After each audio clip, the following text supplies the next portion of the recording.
Thorrur municipality ఎన్నికల వేడి తారాస్థాయికి చేరింది. 5వ వార్డు బీఆర్ఎస్ పార్టీ అభ్యర్థిగా బరిలో ఉన్న మచ్చ సురేష్ తన వార్డులో ముమ్మర ప్రచారం నిర్వహిస్తున్నారు. ఇంటింటికి తిరుగుతూ గులాబీ జెండా నీడలో వార్డును ఎలా అభివృద్ధి చేస్తారో ప్రజలకు వివరిస్తున్నారు. వార్డులో ప్రధాన సమస్యలుగా ఉన్న డ్రైనేజ్ వ్యవస్థను ఆధునీకరిస్తానని, ప్రతి ఇంటికి స్వచ్ఛమైన త్రాగునీరు అందేలా చేస్తానని ఆయన వాగ్దానం చేశారు. వార్డు ప్రజలకు ఏ కష్టం వచ్చినా అర్ధరాత్రి అయినా అందుబాటులో ఉంటానని, తనను అత్యధిక మెజార్టీతో గెలిపించి వార్డు సేవకుడికి అవకాశం ఇవ్వాలని ఓటర్లను అభ్యర్థించారు.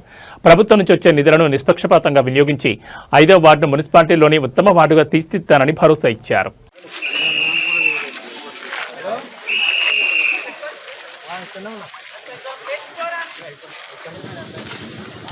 నా పేరు మచ్చ సురేష్.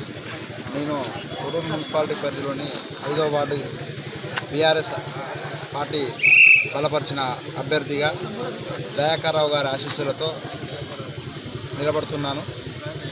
వారికి ధన్యవాదాలు తెలియజేస్తూ ఈ 5వ వార్డు యొక్క అభివృద్ధిని తోడ్పడాలంటే నాకు అధిక మెజార్టీతోనే గెలిపించాలని కోరుతున్నాను.